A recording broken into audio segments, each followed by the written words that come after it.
Your people have suffered. You were once part of an empire that spanned the entire galaxy, but that all ended during the Twilight Wars. The once great emperors, the Lazaks, are no more. Hunted down and eradicated, they exist only as a memory. This led not to salvation as many hoped, but a new dark age that lasted for centuries. Now finally, your people see a way out. The Winarans, custodians of the Galactic Council on Mecatol Rex, have put forth a decree that anyone who could prove themselves worthy would claim the throne. However, you are not the only ones to have heard this call, and if you plan on winning their favor, you will need to surpass all others and earn your place. But what does that mean for you as a player, right?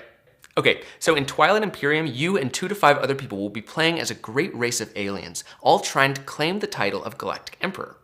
Now you'll do this by colonizing new planets, building vast fleets of ships, researching new technologies, and engaging in diplomacy, trade, and occasionally interstellar war.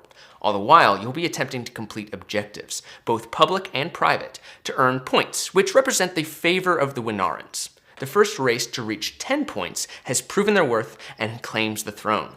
That being said, and once again with my good friend Nick acting as the players, it's time to get started.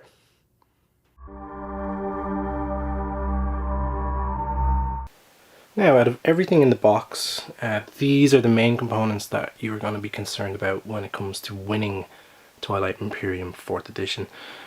At the bottom of the screen here, we've got the objective cards. There's stage 1 objectives and stage 2 objectives. At the start of the game, there's going to be 2 of these guys face up and ready to be claimed, with 3 to be revealed later. And then eventually the stage 2 objectives are going to be revealed, and they give more points. 1 victory point is on all of these cards, and 2 victory points is on all of these. And what you're going to want to do is get from 0 points to 10 to win the game. How you do that is done in a lot of different ways. Scoring these objectives each round is key to that. You'll also get a couple or maybe 3 of these secret objectives throughout the game that you can score at the right time.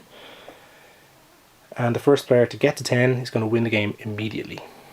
Also, you're going to have to be very aware of Mecatol Rex. That's this system here. This is like the capital of the galaxy in the game, and it's really important for scoring many of the objectives and secret objectives in the game.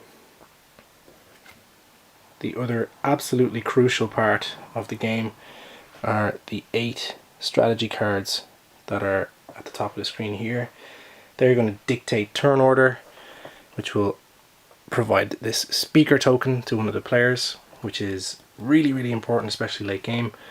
And each of these 8 strategy cards has a massively influential ability that we're going to go through in a little bit of detail later on in the video.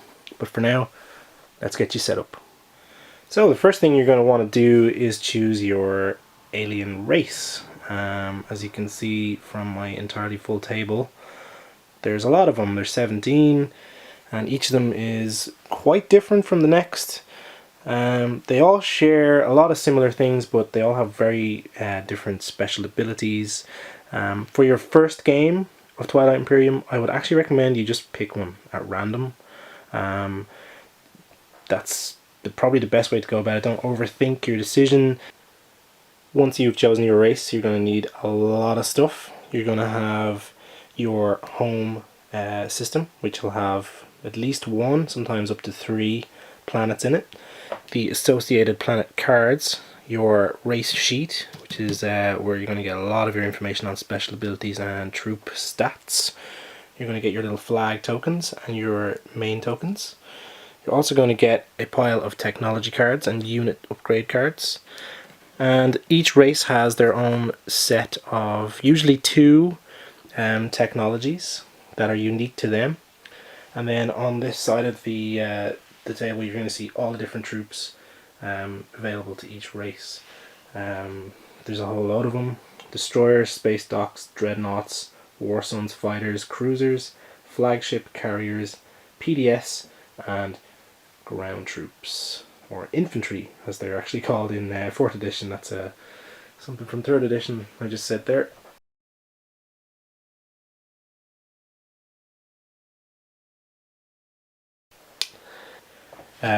The color of your units does not matter.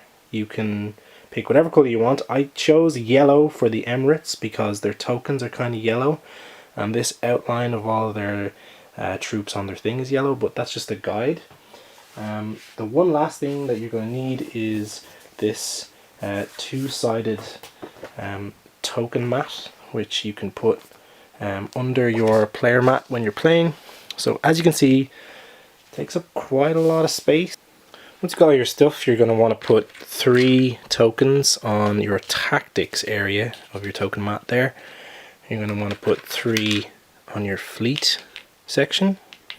If you notice, these tokens, they're double-sided. One side has a ship, the other has your faction's icon. Just to avoid confusion, it's a good idea to keep the fleet ones on the ship side so you don't like mix up which ones are where. And then in the strategy section at the bottom, you get 2. So that's your starting setup. It's the same for every faction. 3, 3, 2. You can just get all of that going. Nothing in trade goods, nothing in commodities, none of that stuff yet.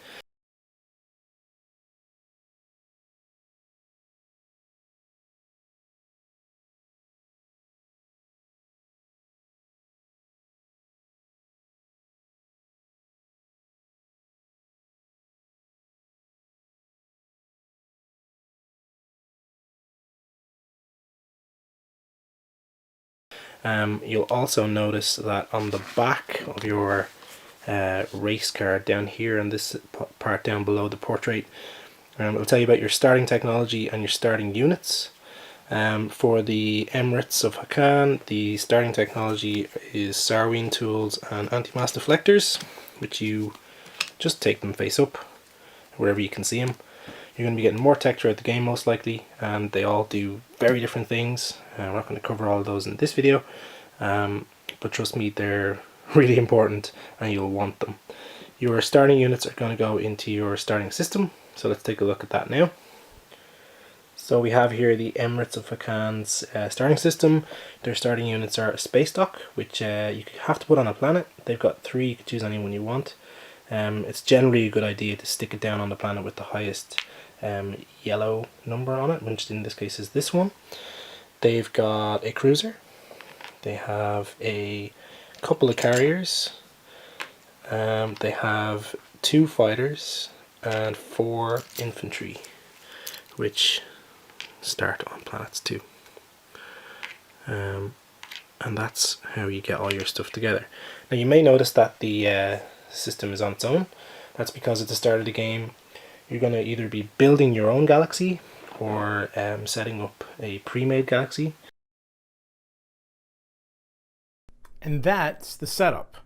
Twilight Imperium is played over a series of game rounds, each of which contains the following 4 phases that players resolve in order: strategy phase, action phase, status phase, and agenda phase.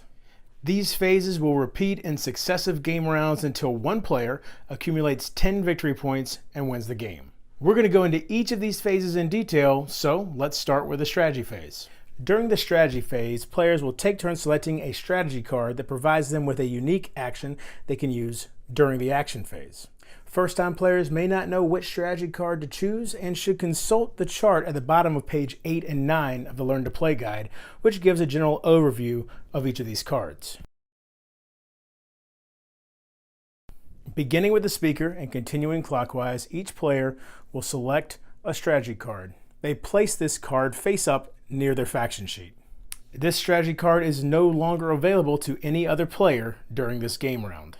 In a 3-player game, as we're playing here, or in a 4-player game, after each player has selected a strategy card, players will repeat the process so that each player will have 2 strategy cards.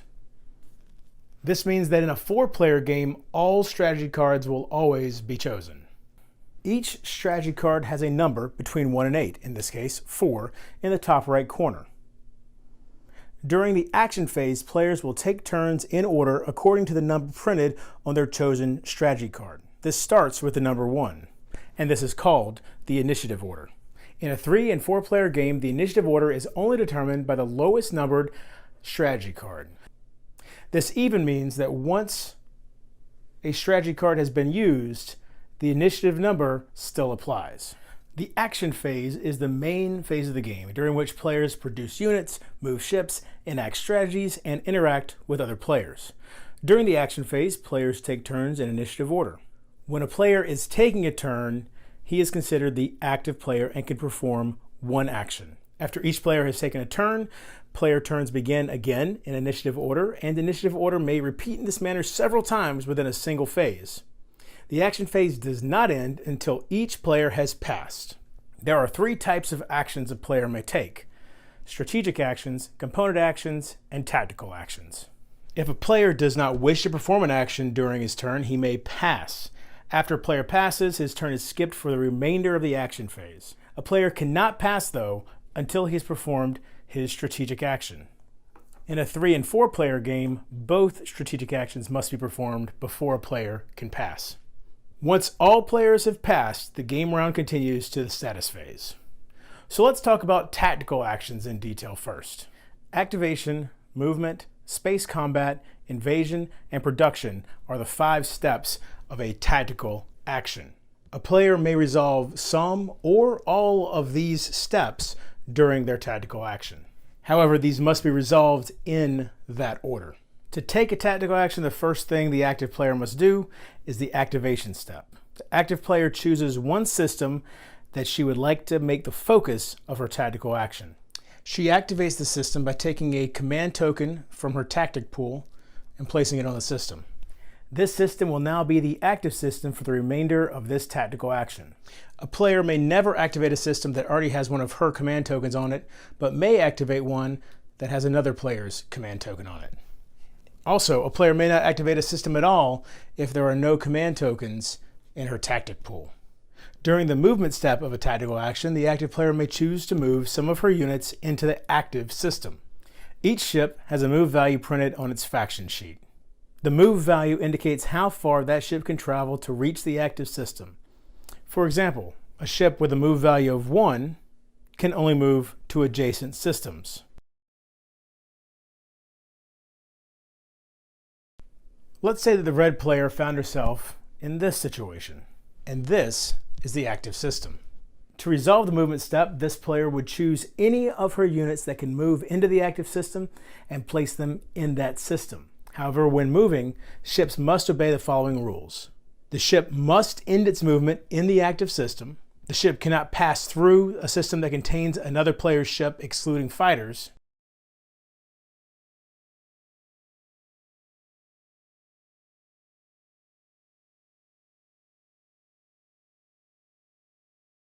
And a player cannot move units out of a system that contains one of her command tokens. So in this current setup, all of these ships are capable of moving to this system. So let's say the red player found herself in this situation. This is still the active system, and she wants to bring her forces down on this system. Well, she can't move this ship because this cruiser is in the way. She can move this ship because it's just a fighter here, and ships can move through systems with fighters.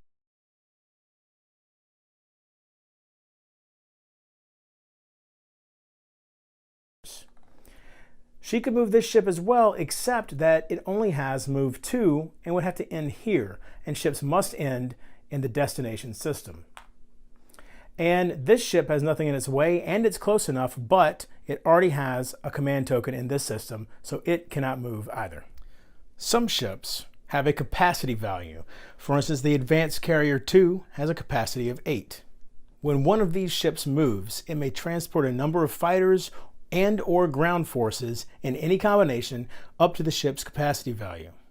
So in this case, with 5 ground troops and 3 fighters, this transport could carry all of that with it.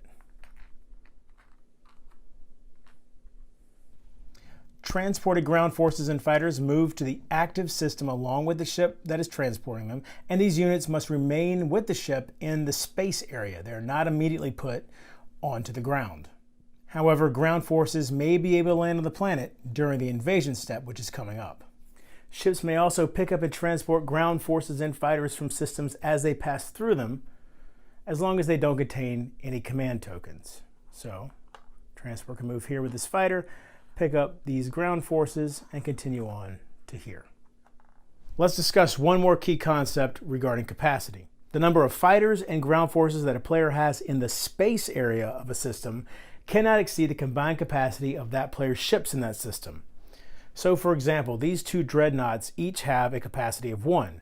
So this one has 1 ground force in space with it, and this one has a fighter.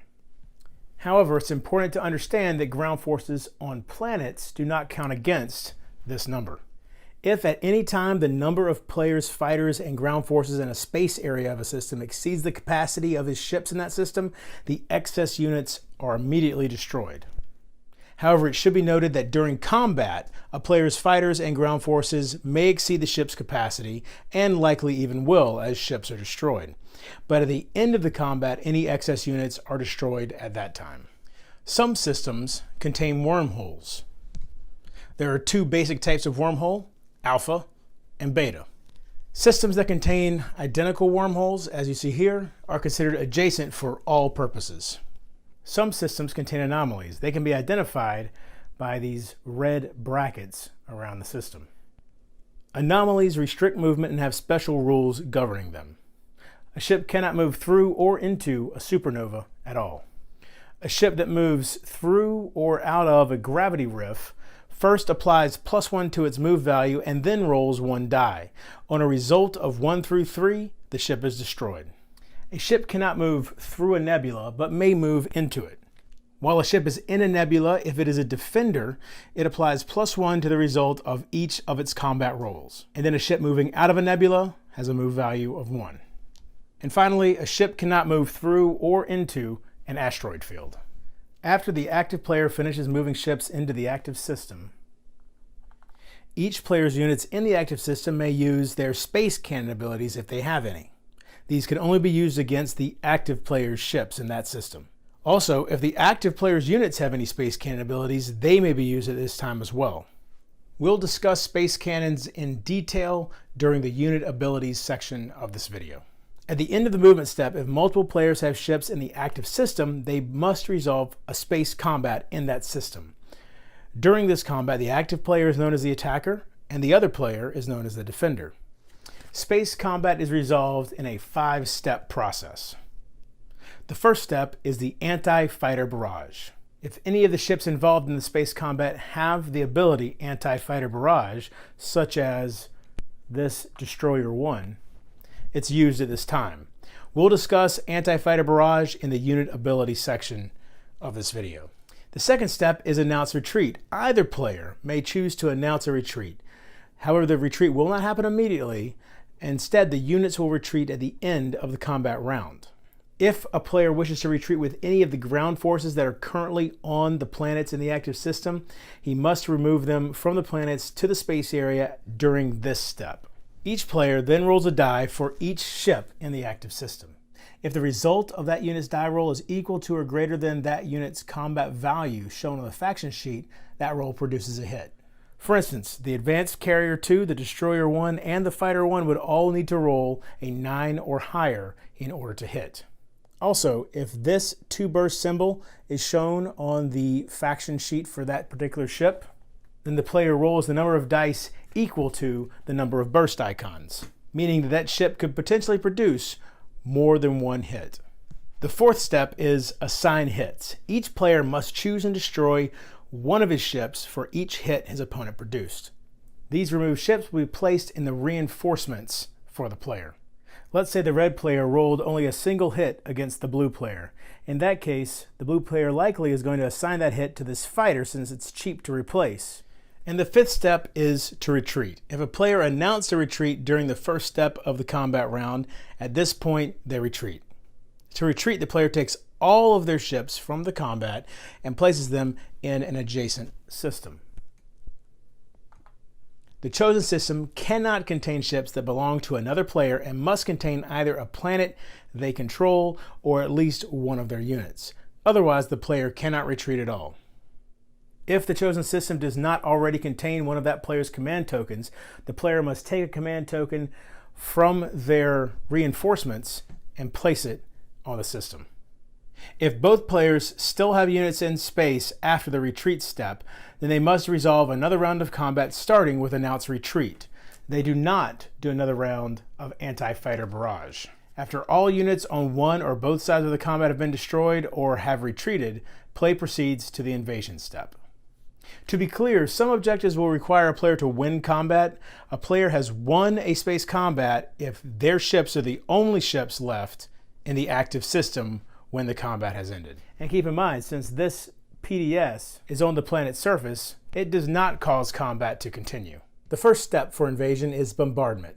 If any planets in the active system contain another player's ground forces, the active player may use the bombardment ability of any of the units that he has in that system. We'll cover bombardment in more detail during the unit abilities section of this video. Next, the active player decides which ground forces to commit to land on the planet. To do this, the player takes any of the ground forces that are currently in space with him and places them on whichever planet they wish to invade. The third step is space cannon defense. If another player has a PDS, as you see here, on any of the planets the active player has committed ground forces to, that player may be able to destroy some of those ground forces before they land. The space cannon ability, as I've already said, will be described in detail in the unit ability section. The fourth step is ground combat. If multiple players have ground forces on the same planet, those players resolve a ground combat. Ground combats on multiple planets are resolved in the order of the active player's choice. Players resolve ground combat over a number of rounds that each consist of 2 steps, following the same rules as space combat. Make combat rolls and assign hits. And after assigning hits, just as with space combat, if multiple players have units remaining on the planet, they resolve another round of ground combat starting with make combat rolls. After all units on one side or both sides of the combat have been destroyed, proceed to the next step, establish control. The active player now gains control of each invaded planet that still contains at least one of her ground forces. When a player gains control of a planet, she takes the 2 corresponding planet cards, exhausted side up, and places them in her play area. Then, if the planet contains any structures that belong to another player, those structures are destroyed. Many effects in Twilight Imperium require a player to spend resources or influence. To spend a planet's resources or influence, a player exhausts that planet's card, like this. In doing so, the player now has 4 resources or 2 influence to spend. The player can exhaust multiple planets at once to combine their values, and the player can exhaust a planet that has more resources than required, but the excess is always lost. The final step of the tactical action is production. The active player can produce units using her space docks in the active system. When a player produces units, she may choose to produce any of the units on her faction sheet by spending resources equal to the chosen unit's cost. When a unit is produced, the player takes the unit from her reinforcements and places it in the active system. Players always place ships in the space area of the system in which they were produced, and players always place ground forces on the planet that contains the space dock that produced them. When producing multiple units at the same time, the cost values of those units are added together. Each space dock's production ability has a value that limits the number of units it can produce during this step. As you see here, this unit's production value is equal to 2 more than the resource value of this planet, and the resource value is 4, so it could produce 6 units, assuming the player could pay for them. If a unit's cost is accompanied by 2 unit icons, as you see here and here, the player receives 2 units for the indicated cost. However, each individual unit does count against the production limit. If a player ever wishes to produce a unit but does not have any units of that type available in her reinforcements, she may instead remove one of that type of unit from a system that does not contain one of her command tokens on the game board and return it to her reinforcements in order to be produced. The exception to this is when a player produces a fighter or infantry unit but none are available.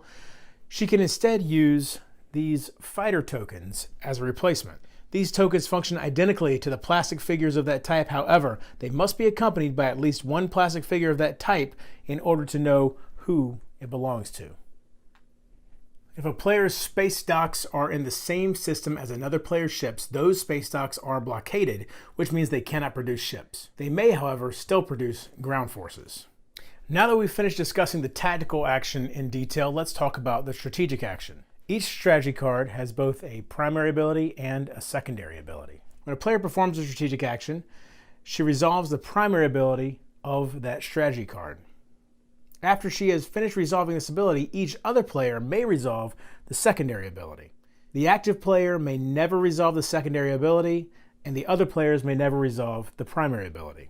After each player has an opportunity to resolve a strategy card's secondary ability, the active player then exhausts the card by flipping it over.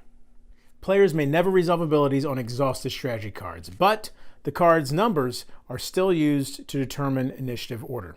And remember, a player cannot pass during the action phase unless their strategy card is exhausted. This means that each player must perform a strategic action at some point during the action phase, which guarantees that each other player has an opportunity to resolve the secondary ability.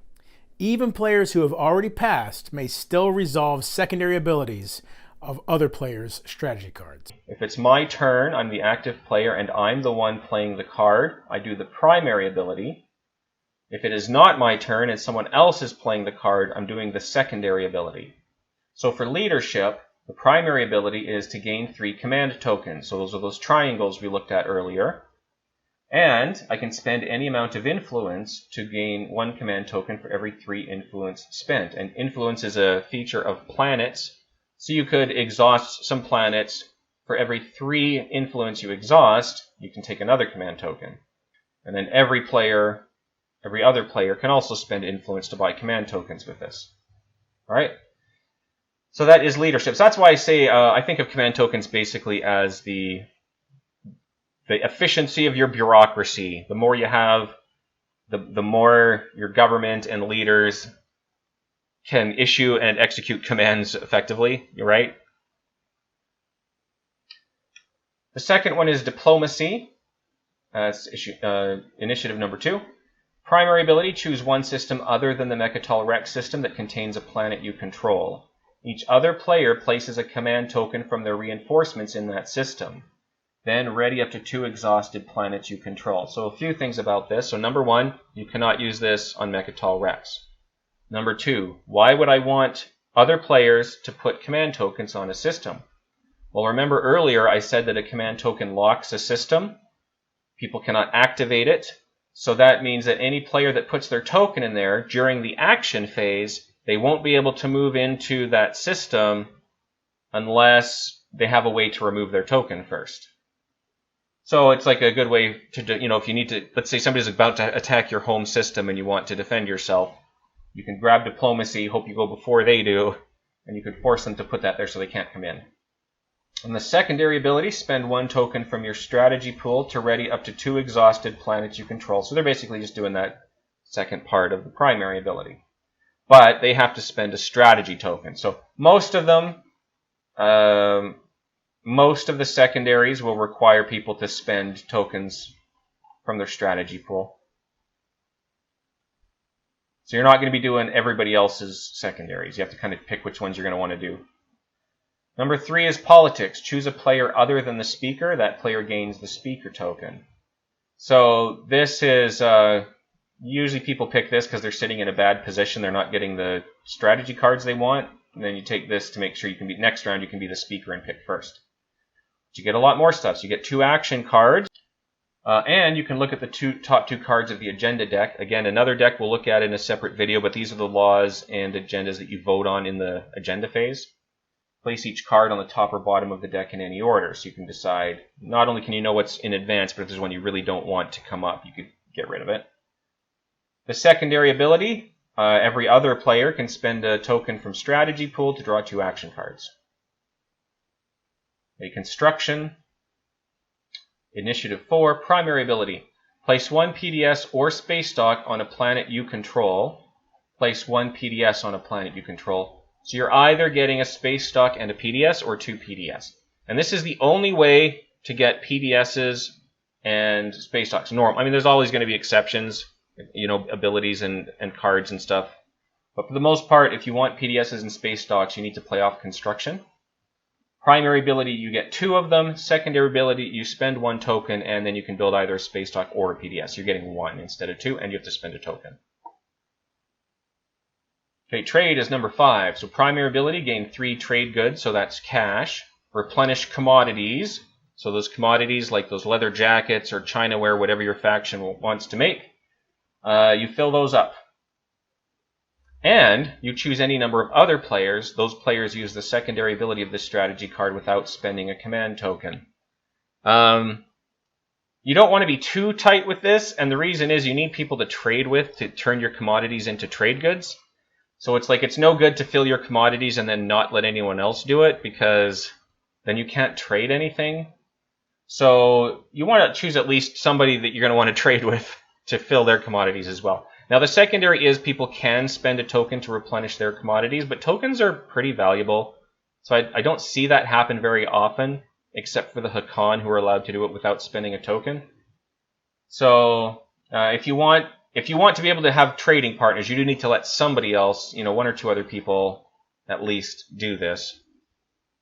Warfare, number 6, primary ability.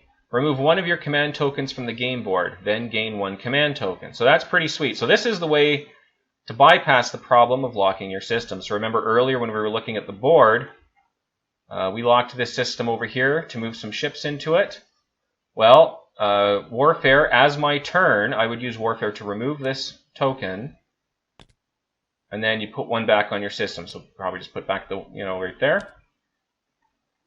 Now this fleet is freed up again. I can't do it this turn because my action was to play the strategy card, but that means on my next turn, I could activate, say, this other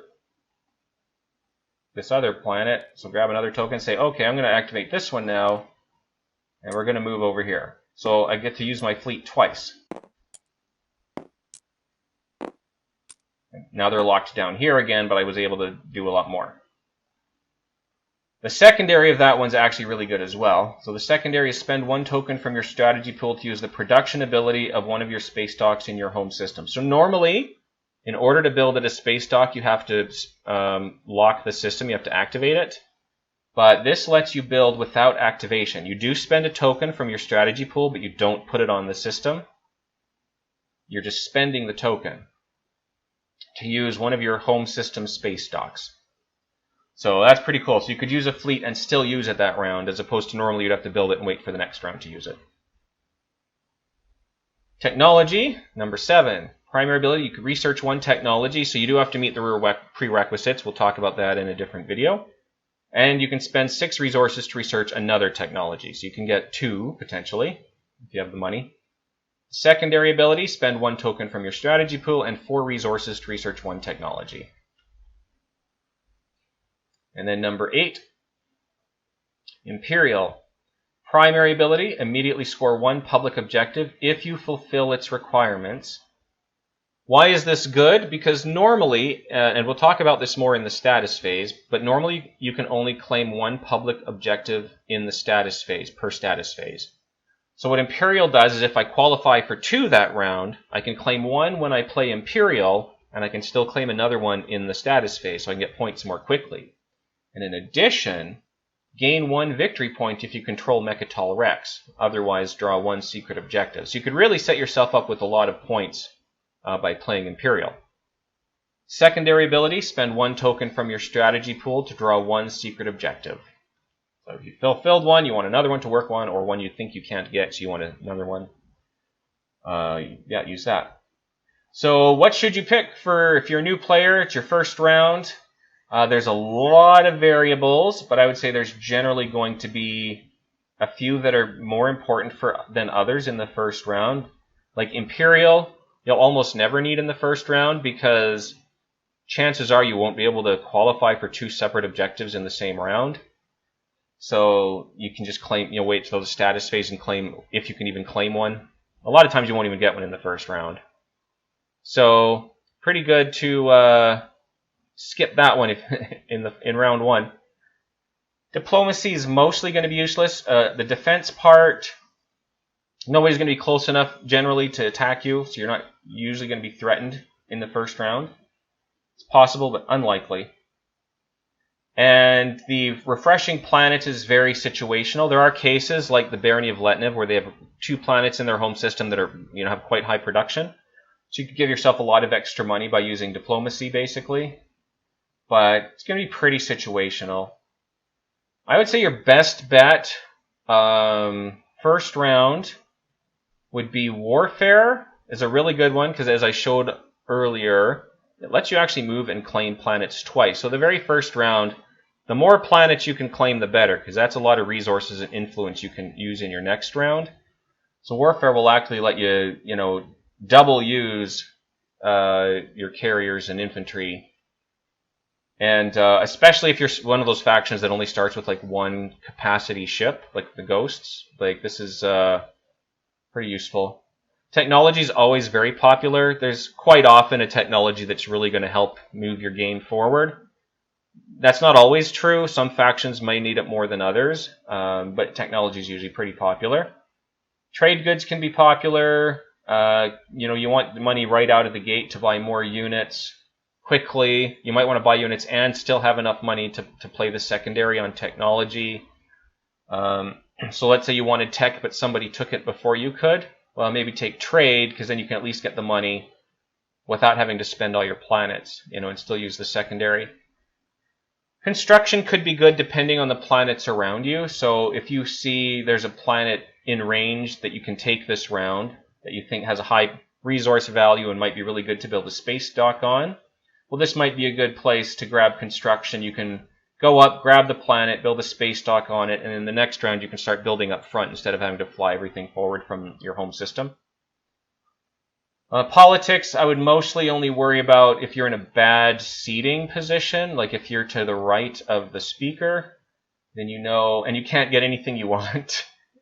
So this is usually like you've gotten to your turn, you're the last pick, and you've come down to like politics and Imperial and diplomacy. You're like, well, I'll take politics, so that next time I have better options. Leadership. Leadership's always good to collect as many tokens as you can, but you don't really need them in the first round. You're not probably going to use them all anyway. But, barring some of the better ones, it's never hurtful to take leadership until you don't have any more tokens, because you have the cap how many you can actually have. So it's going to be a little situational, but in general, I would say that's a pretty fair strategy for picking your strategy cards. Finally, let's talk about the third type of action, component actions. A component action is an action that is printed on a game component, such as orbital drop. As you can see, it says action right there before describing what happens. Players will find these on action cards, faction sheets, and even some technology cards. These effects will always be preceded by the word action. Successfully navigating the action phase in Twilight Imperium requires careful management of command tokens. When a player gains a command token, she places it in any one of the three pools. As you've already seen, command tokens in the tactics pool allow players during the action phase to perform tactical actions. Anytime a player places a command token in the fleet pool, it's always with the ship silhouette face up. These command tokens are not spent like the command tokens in the other pools. Instead, the number of tokens in the fleet pool is the maximum number of ships, excluding fighters, that the player can have in each system. If a player ever has more ships in a system than she has tokens in her fleet pool, she must return ships from that system to her reinforcements immediately, until the number of ships in that system no longer exceeds the number of tokens in her fleet pool. Most secondary abilities on strategy cards will require players to spend tokens from the strategy pool. Players will want to keep tokens in this pool so they can use the secondary abilities of other players' strategy cards.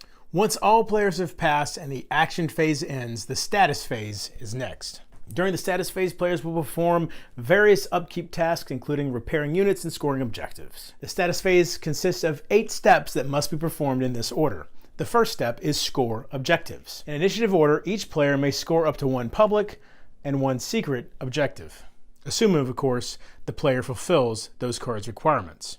Scoring objectives is the primary way in which players will gain victory points to win the game. We'll talk about objectives a little bit more in just a minute. The second step is to reveal the next public objective. The speaker flips the next objective over, which is now available to complete. All the Stage 1 objectives must be flipped over before the Stage 2 objectives begin being flipped over. Each player then draws 1 action card from the action card deck. Players remove all command tokens from the board, returning them to their reinforcements. Each player then gains 2 command tokens from her reinforcements, and may redistribute any command tokens on the command sheet by moving them between any of the pools.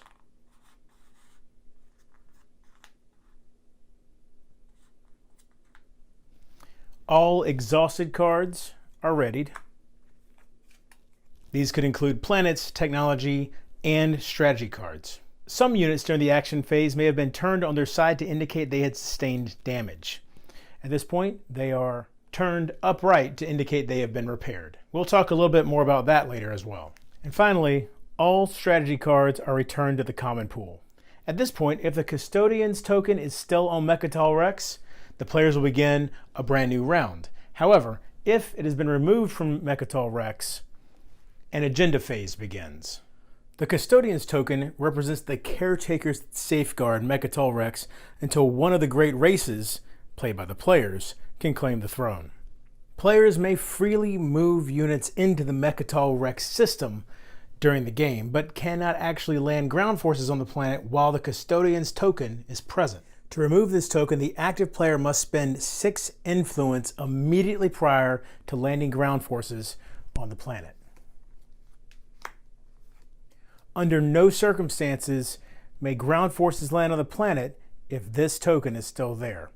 Once this 6 influence is spent, the player claims the Custodian's token. He then places it in his play area and gains 1 victory point. At this point, the agenda phase will be added as the last phase of each game round, including the current round. After the agenda phase has been added to the game, the Galactic Council votes upon issues that affect the entire galaxy. These issues are referred to as agendas, as you may have guessed, and are represented by agenda cards, seen here. Each agenda card has text that includes a number of possible outcomes. Each outcome will affect the game, and players will vote for which outcome they want to occur. The agenda phase is resolved in 3 steps: first agenda, second agenda, and ready planets.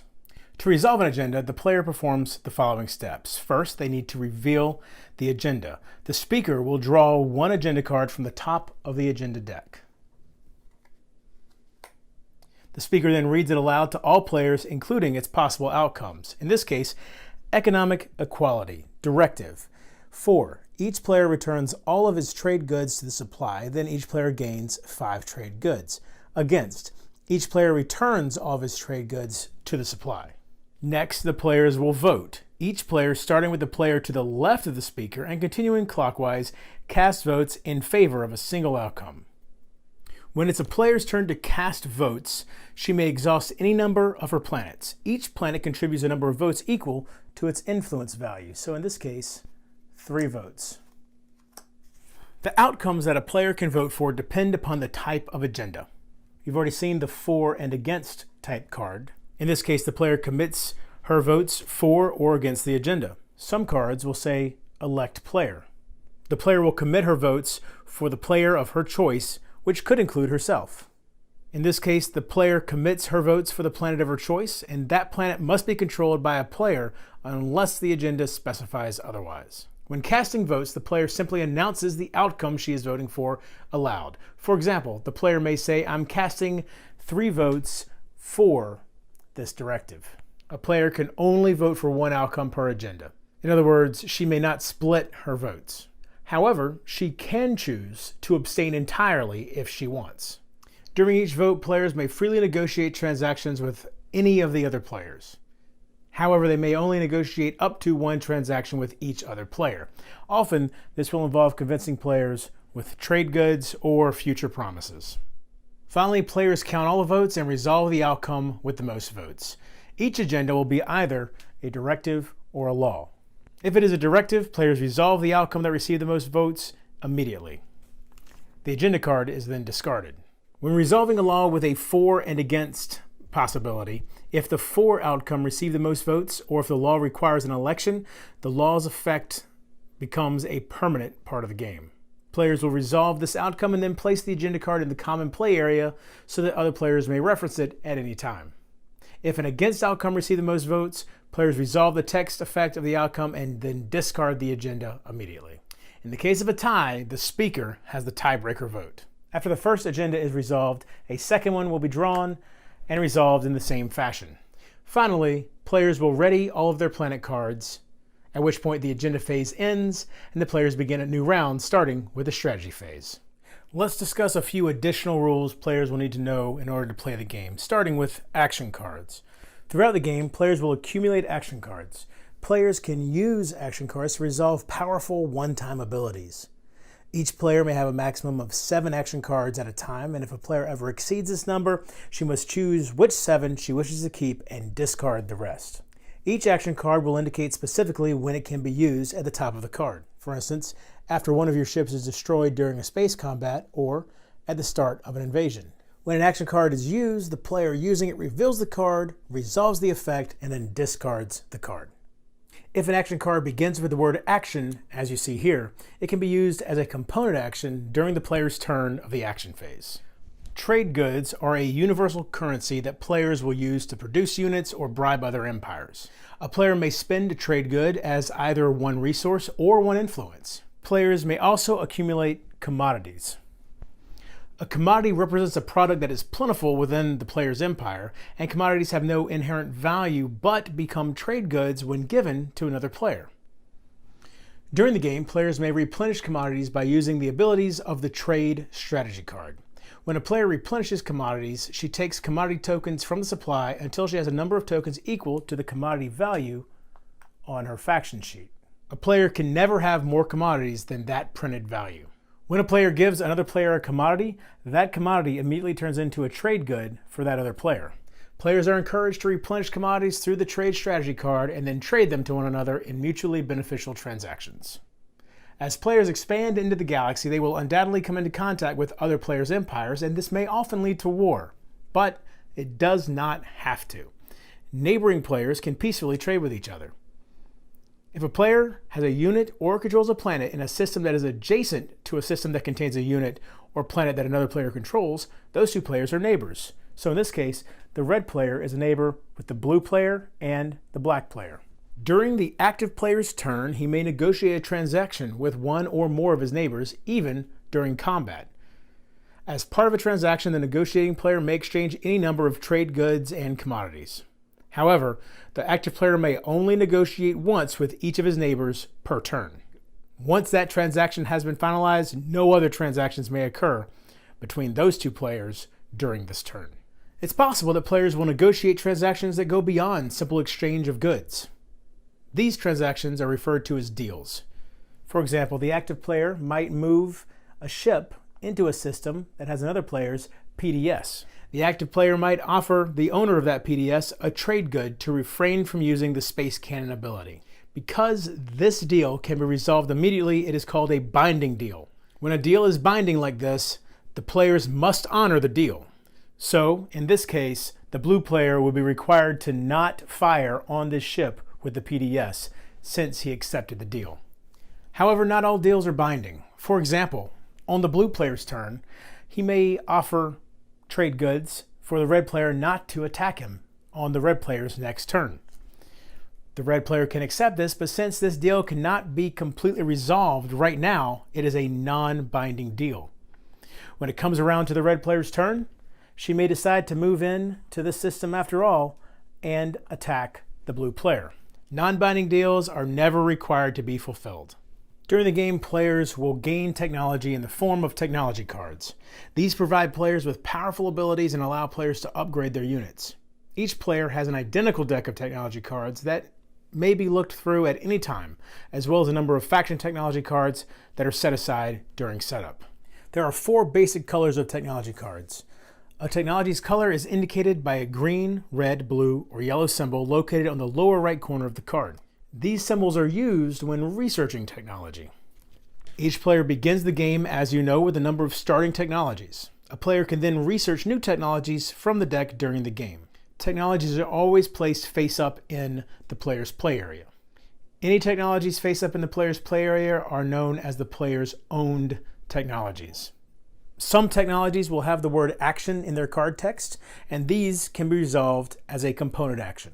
Some technologies are unit upgrade technologies. Unit upgrade technologies match a unit on a player's faction sheet, in this case, the carrier. When a player gains a unit upgrade technology, she places it over the unit on the faction sheet. The white arrows on the faction sheet indicate attributes that will be upgraded when the player buys this technology. Once the unit is upgraded, all the player's current units of that type and future units of that type now have the shown technology. So how do players research new technologies? Most often, researching will be made available to players through the technology strategy card. Players must satisfy the prerequisites of the technology they wish to research. Prerequisites are printed on the lower left side of the technology. Some technologies have no prerequisites and some have multiple of different colors. To satisfy prerequisites, a player must own a matching technology. So if these are the two the player owns, then this prerequisite is met with this card. Once that prerequisite is met and the player researches the new technology, that is now an owned technology, and now the player has two of these green icons, which would in turn make a card such as this available for research. It should be noted that since unit upgrades have no icon in this corner, they do not satisfy any prerequisites. Some planets provide players with a technology specialty indicated by that icon. If a player controls a planet with a technology specialty symbol, then she may exhaust that planet when researching technology to ignore a prerequisite that matches the technology specialty. In this case, the player could ignore one yellow prerequisite. While researching, it should be noted that players can exhaust planets for their technology specialty or for their resources, but not for both. Most planets outside of home systems have certain traits, indicated by these icons. This means the planet is cultural, this means industrial, and this means hazardous. These traits have no inherent game effect, but often will be referred to by certain cards and abilities. Now let's talk about unit abilities. Planetary shield, such as the one found here on the PDS-1, means that the planet where that unit is located is not an eligible target for other units' bombardment abilities. The sustained damage ability, like the one found here on the Dreadnought-1, means this unit will become damaged to cancel one hit. A damaged unit is turned on its side. A damaged unit still functions completely the same way as it did previously. Also, a damaged unit cannot use the sustained damage ability again until it is repaired, meaning if it takes another hit, it will be destroyed. A unit with the production ability, such as the Space Dock 1, can produce new units. This ability is always followed by a value which dictates the maximum number of units that unit can produce in a turn. Anti-fighter barrage is used during the anti-fighter barrage step of the first round of space combat. These hits can only be assigned to fighters. You'll also notice 9x2 after the ability. What this means is a player must roll at least a 9 in order to cause a hit with this ability. And the x2 means the player will roll 2 dice when using this ability. Bombardment, as seen with the Dreadnought 1, is used during the bombardment step of an invasion. These hits can only be assigned by the bombarded player to ground forces on the planet being bombarded. If there are multiple planets in the system, the active player must choose which of his units in the system are bombarding which planets before rolling the dice. And the Space Cannon ability can be used at 2 different times. It can be used after the movement step of a tactical action. All players in the active system can use Space Cannon at this time. All hits from either side are assigned to ships in the active system. It can also be used during the Space Cannon defense step of an invasion. This time, the player who controls the planet being invaded can use the Space Cannon ability, and the invading player must assign these hits to his ground forces that are invading the planet. And finally, before we discuss the winning conditions, let's talk about Promissory Notes. Each player begins the game with 5 Promissory Note cards, 4 of which match the player color, and 1 which is faction specific. A promissory note helps players negotiate with each other by creating an enforceable contract between them. A player can offer a promissory note to another player as part of a transaction. Each one contains text that describes the card's effect and indicates when the card can be resolved. A player cannot resolve his own promissory note, but he can resolve other players' notes that he receives from a transaction. So for instance, political secret, when an agenda is revealed, the red player cannot vote, play action cards, or use faction abilities until after that agenda has been resolved. Then return this card to the red player. When a player resolves a promissory note, he reveals the card and resolves its text effect. Though some promissory notes will stay in play after they are resolved, the promissory note is usually returned to the original owner and may again be offered by that player as part of a transaction in the future. When a player offers a promissory note to another player as part of a transaction, the offering player may allow the receiving player to view the card being offered if he wishes. A player cannot trade more than one promissory note during a single transaction, however. Players are also allowed to exchange promissory notes that have been received from other players, and this does not require permission from the promissory note's original owner.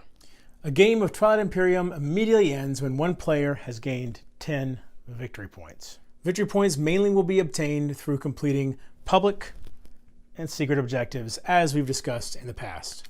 With public objectives, any number of players can score each of these objectives. However, a player cannot score a public objective if he does not control all the planets in his home system. Only the player who holds the secret objective may score that particular secret objective. However, each player cannot have more than 3 total scored and unscored secret objectives. If he draws a secret objective and has more than 3, he must choose one of his unscored secret objectives and return to the deck. Then he shuffles the secret objective deck. Each objective specifies when a player can score it, either during the status phase or during the action phase. At the time the player scores the objective, it must be fulfilled right then. For instance, with this one, control 4 planets that each have the same planet trait. This would be scored during the score objective step of the status phase. The player at that time must control the 4 planets. Having controlled 4 of them earlier but not currently is not good enough. Players can score some objectives by spending resources, influence, or tokens as described on the objective card. In this case, a total of 6 tokens from the tactic and or strategy pools. To score such an objective, the player must pay the specified cost at the time indicated, in this case, the status phase. If an objective's timing specifies action phase, the player can score it during the action phase immediately after he fulfills its requirements. When the player fulfills an objective, she'll place a control token on the objective to show that she cannot score that one again and gain the indicated number of victory points. If the player scores a secret objective, she'll reveal it in front of her before placing the control token on it and scoring the victory points. As a reminder, each player can only score 1 public and 1 secret objective during the status phase and during each step of the action phase. If no one has scored 10 victory points and there are no more objectives to reveal, when the speaker would reveal an objective but cannot, the game immediately ends and the player with the most victory points wins the game. If there was a tie, the player among the tied players who is earliest in the initiative order wins the game. And that's how you play Twilight Imperium 4th edition. 2 last pieces of advice. Don't take it too seriously. Enjoy it. Don't be afraid to get into combat. Shoot stuff. Don't hang back too long. Don't drag it out. Just enjoy it. And last but not least, start early. You don't want to start this game at 7 PM or later because you probably won't get it done unless you're playing into the next day. So Twilight Imperium, one of the best games there is according to Rulebreaker. Enjoy it. And now you know how to play Twilight Imperium 4th edition. Or, maybe you need to rewatch some things. That's okay. It's a complicated game. I mean, you might need to play a few rounds before you really know what's going on, but this game is worth it.